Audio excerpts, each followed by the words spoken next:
بسم اللہ الرحمن الرحیم، شروع اللہ کے نام سے جو بڑا مہربان نہایت رحم کرنے والا ہے۔ السلام علیکم ورحمۃ اللہ وبرکاتہ۔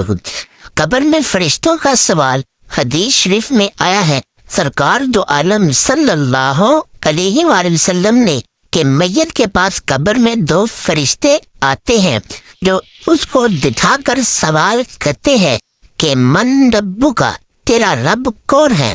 اور اگر مومن ہے تو کہتا ہے کہ میرا رب اللہ ہے۔ پھر وہ پوچھتے ہیں کہ ما دینک، تیرا دین کیا ہے؟ وہ جواب دیتا ہے کہ میرا دین اسلام ہے۔ پھر وہ پوچھتے ہیں کہ اس شخص کے بارے میں کیا کہتے ہو جو اللہ عز و جل کی طرف سے بھیجا گیا؟ وہ جواب دیتا ہے کہ وہ اللہ کے رسول صلی اللہ علیہ وآلہ وسلم ہے۔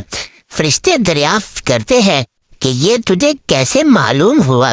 وہ جواب دیتا ہے کہ میں نے اللہ کی کتاب پڑھی، اس پر ایمان لایا اور اس کی تصدیق کی۔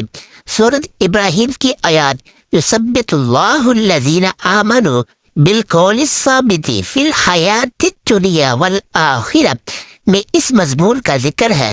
جب وہ صحیح جواب دے دیتا ہے تو اللہ کا ایک منادی آسمان سے پکار کر کہتا ہے کہ میرے بندے نے سچ کہا، اس کے لیے جنت کا بچھونا بچھا دو اور اس کو جنت کا لباس پہنا دو اور اس کے لیے جنت کا ایک دروازہ کھول دو۔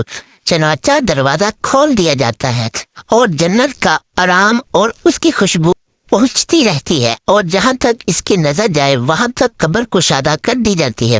ناظرین، اللہ سے دعا ہے کہ اللہ تعالی ہمیں بھی اپنے اعمال پر غور کرنے کی توفیق عطا فرمائے اور ہمیں اپنے قبر کے سوالات جواب میں آسانی پیدا فرمائے۔ امید کرتا ہوں آپ کو ہماری یہ ویڈیو پسند آئی ہوگی، تو پلیز ہو سکے تو اس ویڈیو کو لائک، شیئر اور ہمارے چینل کو بھی سبسکرائب کر دیں۔ ملتے ہیں اگلی نیکسٹ ویڈیو میں، تب تک کے لیے اللہ نگہبان۔